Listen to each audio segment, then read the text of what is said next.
from Grandma Hershey in 1895. And for 46 years, until 1941, they provided Wilford all the necessities of life and what few comforts they could. There was no medications or drugs at that time to mask or lessen the illness Wilford suffered from. So David and Magdalena and Wilford, all three, faced this demon every day, straight on. Every day for 46 years, David and Magdalena Hershey gave Wilford Kunz 46 years of unsolicited and uncompensated service, knowing every day that there would be another of the same tomorrow. When the scriptures say that charity shall cover a magnitude of sins, I feel that if David and Magdalena had any sins, this 46-year-long act of Christ-like service has cleaned the slate. I personally believe that if you are going to meet David and Magdalena Hershey in the hereafter, you will have to go to the celestial kingdom of our God to do it. I have truly come to love and appreciate David and Magdalena Hershey for this single act of compassionate service for 46 years to Wilford Kunz. Johnny may have traded Samuel, a saddle horse, for his squatter's rights with all the improvements, which may have been Samuel's way of helping Johnny get a start of his own. That may well have been the beginning of that story in Uncle George's book, The History of Bern, where he says the squatter's rights to both the middle and lower dairy were bought for a saddle horse. 1 year later, on April 1st, 1894, Johnny married Mary Schmid, and they were now gathering cows around Bear Lake and were running their own summertime dairying operation. William J. says in his history that he traded his Geneva holdings for the middle dairy. He ought to know. He and Johnny were the men doing the trading. They traded with their Uncle William and his wife Mary Ann for the middle dairy. I assume all the buildings and corrals and improvements came along with the squatter's rights to the pasture land. That would have also been the case when Johnny traded his Uncle Samuel for the lower dairy. William J., in his autobiography, writes of his trading his Geneva holdings for the middle dairy. Robert Schmid, being a brother-in-law to both Johnny and William J., confirms that trade in his journal and tells that the trade was made between Johnny and William J. and their Uncle William Kunz and his wife Mary Ann. Robert Schmid says that he worked at the Robert Price shingle mill at Paris all year for 1891, and he only made one visit to William J. and Annie and Johnny that summer in Geneva. Then he says that he hired out to William J. in the spring of 1892 and gathered cows in Lake Town, Meadowville, Garden City, St. Charles, and Bloomington, and helped move them out to the middle dairy at Williamsburg. It took them 5 days, and when they hit the upper valley, it started to storm, so they stayed the night at Samuel's place, the lower dairy, and the next morning they had a foot of snow on the 10th of June. Samuel gave them feed for their horses. They were late moving that year as they held the cows, calves, and strippers at Bern for 2 weeks before moving out. They made the first cheese at the middle dairy that year on the 14th of June. William J. says that in the spring of 1892, we moved out to the Middle Dairy, where Johnny and I, with our families, made cheese during the summer. William and Mary Ann's written history is very limited. I have found nothing in William or Mary Ann's history about their establishing or running the Middle Dairy at Williamsburg. When I visited with William and Mary Ann's grandson, Warren Kunz, he was unaware of his grandfather and grandmother ever being at Williamsburg. He said his father, Rule Victor, seldom spoke of his father, William, Warren's grandfather. So he really didn't know too much about him, as he died in November of 1905. He was also unaware of their trading for or having to dispose of the Geneva holdings that William J. traded to them for the Middle Dairy. The summer of 1891 was the last summer that William and Mary Ann milked cows and made cheese at the Middle Dairy.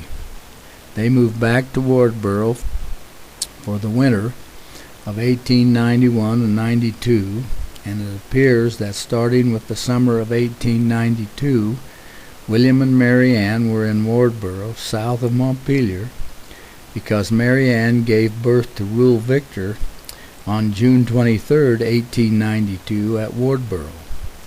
William and Mary Ann were running what Rule Victor calls his father's ranch. Mary Ann had lost through death her first 4 children, 1 son and 3 daughters, so she was probably very careful and protective of young Rule Victor. Rule recalls in his autobiography that his earliest recollections were of hours spent roaming among the sagebrush on his father's ranch, which later became part of the Hunter and Gray property. Rule recalls spending hours entertaining himself by carrying 2 old broken pistols and pretending to shoot rabbits and cats and all kinds of animals, both large and small. Apparently the family remained at Wardboro for several years, because Rule relates this story as one of his earliest recollections, and he would not be able to remember much before about 4 years of age. Then on October 16, 1894, Loretta Blanche was also born in Wardboro, so the family was still there. Then Daniel was born on August 23, 1896, in Bern. So sometime prior to August of 1896, troubles and misfortunes struck, and the family moved back to Bern. Rule confirms this in his autobiography when he states that due to troubles and misfortune, the family moved back to Bern, Bear Lake County, Idaho, where he received a few months of schooling under John T. Rigby. Rule would probably not have attended public school before about 6 years of age. From these entries in Rule Victor's autobiography, it appears the family moved back to Bern sometime in 1896. Mary Ann and William were increasing their family at the rate of 1 child every 2 years until 1896. And then there was a 4-year break from 1896 to 1900 without an increase. The previous rate of increase restarted in 1902 and continued at that rate until 1906, several months after William's death. Helen May Kunz Jensen, in writing the history of her mother, Mary Ann Roberts Kunz, William's wife, says in her mother's history that for a time she, Mary Ann, was without the support and protection of her husband, but she was ever true and loyal to him and to her children and to her God. William had moved from Bern to Wardboro, known at that time as Preston, and filed on a homestead in 1882. After proving up on that homestead, he lived at Wardboro off and on from 1882 until April of 1896. William married Mary Ann Roberts on December 18, 1885, when she, Mary Ann, was 19 years old. William and Mary Ann started the middle dairy at Williamsburg in the spring of 1887, when Mary Ann was just 21 years of age, and improved and operated that dairy each summer, returning each winter to their home in Wardboro or some other location depending upon where William had a contract for feeding cattle or sheep for the winter. This continued until the fall of 1891, when he traded the middle dairy to William J. and Johnny for their Geneva holdings. William owned his ranch at Wardboro, which he acquired by homestead, and had done so for over 10 years. In 1896, Mary Ann and the family moved back to Bern because of what Rule Victor calls troubles and misfortune. William never moved back to Bern at that time with his wife and family, because there was a warrant issued for his arrest on December 3, 1895, accusing William of placing livestock on the Oregon Short Line Railroad tracks, and by January of 1896 he had been arrested and was incarcerated in the Uena County Jail at Evanston, Wyoming. The record of claims showed that William had filed several claims against the Oregon Short Line Railroad for livestock killed on their tracks during the 10 years previous, but he was prosecuted only on one charge. With the accusation made by the railroad against William and his subsequent arrest and incarceration, William's financial woes began to multiply rapidly because of an extended legal fight and loss of income through incarceration. His bail was set at $1,000, an exorbitant amount for 1895. At the time Mary Ann moved the family back to Bern in 1896, William and Mary Ann had lost title to their ranch through a foreclosure on a mortgage he had incurred incidental to his dispute with the Oregon Short Line Railroad. There was no written accounts in William or Mary Ann's histories concerning the troubles and misfortune that caused Mary Ann and her family to be without William's support and protection for a period of 2 years and 8 months. Andy D. Jensen, William's grandson, who wanted to know more about his grandmother and grandfather, did years of untiring research and was able to find historical documents that explains that period during their lives that Mary Ann and her young family was destitute, struggling to survive without the support and protection of William, her husband, and their father.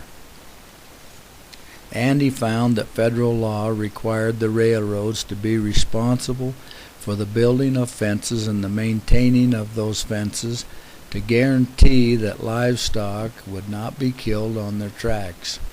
If livestock should be killed on the tracks, the railroads were responsible to pay damages to the owners of the livestock killed. Thus the railroads were suspicious of every claim for livestock deaths and spent about as much time and money investigating claims for fraudulence as they did maintaining fences. Andy D. Jensen was able to get copies of most of the original court documents, as well as the correspondence associated with the application and the securing of a pardon from the governor. William originally pled not guilty to these accusations, but changed his plea based upon a ploy offered by railroad detective Joseph Jones, who was also a fellow Mormon who William may have overtrusted because of that reason, containing promises of no prosecution for a change of plea and a substantial reimbursement made to the railroad by William. With the help of his brother Robert and John III, William was able to raise the money Mr. Jones said the railroad would settle for. Detective Jones took the money, returned to Pocatello, Idaho, and his involvement with William's case appears to have ended there, and another detective by the name of Detective Kennedy was assigned William's case. There is nothing in the records or correspondence that indicates the railroad attorneys had anything to do with these negotiations, nor is there any record of the railroad receiving the monies paid by William. Detective Kennedy showed up just days before the court proceedings and told William that without a payment of $2,000 to the railroad, they would prosecute to the fullest extent of the law. The authenticity of Detective Kennedy's negotiations on behalf of the railroad is questionable at best, but William was now without resources of that kind. This ploy by the railroad detectives eventually cost William his ranch, and Robert, his brother, his ranch and home at Wardboro, and his brother John III his Pregram holdings, as they both had stepped up and pledged their assets to assist William through his legal battle with the Oregon Short Line Railroad. William's change of plea netted him a sentence of 7 years with 360 days off for good time in the Wyoming Territorial Prison in Laramie, Wyoming, starting April 25th, 1896, with a tentative discharge date of April 29, 1902, even though a petition for leniency was signed by all the elected officials in Bear Lake County and sent to Judge Jesse Knight April 14, 1896.